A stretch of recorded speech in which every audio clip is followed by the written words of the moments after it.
Assalamualaikum warahmatullahi wabarakatuh. Dengan saya Yulianti Basri, berikut sorotan sepekan bontangpos.id.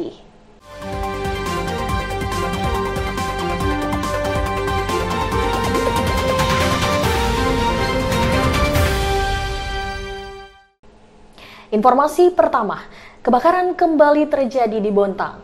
Kali ini menghanguskan 2 rumah di Berbas Tengah. Salah satunya merupakan rumah petakan terdiri dari 5 petak. Keseluruhan petakan yang hangus terbakar diketahui tidak berpenghuni. Salah seorang saksi Ketua RT 7 Kalewang menyebut kebakaran terjadi sekitar pukul 15.30 waktu Indonesia Tengah. Api pertama kali muncul di lantai di sebuah rumah kosong. Kendati mengatakan tidak ada aliran listrik di rumah tersebut, namun dia tidak bisa memastikan penyebab kebakaran. Sementara di hari yang sama, kebakaran juga terjadi di salah satu toko bangunan di Loktuan, Bontang Utara. Namun, api berhasil dipadamkan oleh warga sekitar sebelum pemadam tiba di lokasi. Informasi selanjutnya, 1 kg sabu gagal edar di Bontang. Tersangka warga Berbas Pantai yang merupakan pengedar sekaligus kurir diringkus Satreskoba Polres Bontang pada Senin 28 Juni 2021. FD berusia 23 tahun warga Berbas Pantai berhasil diringkus Satreskoba Polres Bontang sekitar pukul 16 waktu Indonesia Tengah. Menurut Kapolres Bontang AKBP Hanifa Martuna, Siringo-Ringo ini merupakan tangkapan terbesar Polres Bontang. Sebelumnya, polisi mendapat informasi perihal adanya transaksi narkoba di Jalan Selat Makassar, RT 27 Kelurahan Tanjung Laut, Bontang Selatan. Perlu waktu yang tidak singkat untuk mengungkap kasus ini. Saat dilakukan penangkapan, tersangka berupaya melarikan diri. Bahkan dia sempat membuang barang bukti. Pemuda tersebut berperan sebagai kurir sekaligus pengedar. Adapun nilai sabu yang disita polisi berkisar 1 miliar. Sabu yang diamankan ini pun bisa menyelamatkan 5.062 jiwa. Kini tersangka telah ditahan di Mapolres Bontang. Dia dijerat pasal 114 ayat 2 atau 112 ayat 2 Undang-Undang RI nomor 35 tahun 2009 tentang narkotika dengan ancaman 20 tahun penjara bahkan hingga seumur hidup. Kasus terkonfirmasi COVID-19 terus meningkat di Bontang. Akibatnya, tim Satgas mengambil keputusan untuk menutup seluruh fasilitas publik, tempat wisata, dan lapangan Besai Berintah-Langlang yang belum lama dibuka. Fasilitas umum milik pemerintah yang dipastikan tutup ialah lapangan Besai Berintah X Langlang di Jalan KS Tubun dan Sport Center Loktuan. Sementara untuk lokasi wisata seperti Pulau Beras Basa dan Bontang Mangrove Park, Jalan Sultan Hasanuddin juga ditutup untuk para wisatawan. Tempat-tempat itu ditutup untuk meminimalisir potensi kerumunan serta kumpul-kumpul yang berpotensi sebagai ladang penyebaran COVID-19. Kendati menutup seluruh fasilitas dan lokasi wisata, namun tim Satgas belum memutuskan teknis penutupan, kapan mulai ditutup, dan hingga kapan kebijakan ini berlaku.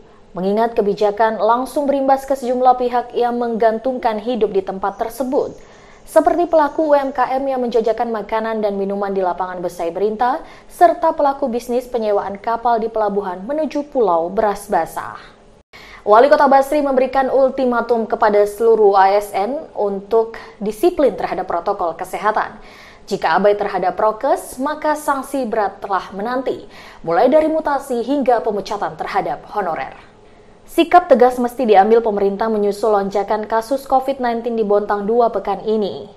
Kata Basri, sebagai bagian dari pemerintah, ASN mestinya mendukung seluruh upaya yang ditempuh untuk menekan laju penyebaran COVID-19 di Bontang. Misalnya dengan menyebarkan semangat disiplin prokes, hingga memberikan informasi, pemahaman, dan edukasi kepada masyarakat bahwa COVID-19 adalah nyata. Tadi malam kita sudah sampaikan, seluruh non-ASN wajib memberikan pemberitahuan informasi tentang betapa bahayanya itu namanya corona. Kalau pegawai sendiri tidak pakai masker, apalagi dia seorang pengamanan, pasti sakit. Untuk hukuman kepada ASN yang abai prokes sedang digodok pemerintah. Basri menegaskan, bila ada ASN kedapatan melanggar prokes, misalnya tidak memakai masker bagi PNS, pemerintah bisa menjatuhkan rotasi. Sementara untuk honorer terancam berujung pemecatan. Informasi terakhir, pernyataan mengejutkan datang dari Bupati PPU Abdul Ghafur Mas'ud. Di tengah meningkatnya kasus COVID-19, AGM menegaskan tidak mau lagi ambil bagian dalam penanganan kasus COVID-19. Statement mengejutkan ini disampaikan AGM setelah menghadiri rapat paripurna penyampaian Raperda Pertanggungjawaban APBD tahun anggaran 2020 Selasa 29 Juni. Ketua Satgas COVID-19 PPU ini menyatakan akan undur diri dari tim penanganan COVID-19. Ia beranggapan kebijakannya selama ini justru hanya menimbulkan masalah hukum, mulai dari pengadaan sampai penanganan. Dia menyoal keputusan Presiden tentang penetapan bencana non-alam penyebaran COVID-19 sebagai bencana nasional yang belakangan justru membuatnya terkena masalah hukum. Terbaru, pengadaan bilik sterilisasi di Kabupaten PPU juga menjadi masalah. AGM menilai adanya Kepres tersebut sebagai peringatan negara dalam kondisi luar biasa. Resiko apapun harus diambil untuk mengatasi situasi darurat, termasuk penggunaan anggaran. Hanya belakangan AGM kesal lantaran pengadaan barang yang berkaitan dengan penanganan COVID-19 membuat pejabat terkait ikut diperiksa. AGM pun mengajak seluruh kepala daerah lain untuk mengikuti langkahnya. Bahkan AGM tak sungkan meminta awak media massa menyebarkan pernyataan ini kepada halayak. Ia juga meminta pemerintah pusat mengambil alih penanganan COVID-19 di wilayahnya.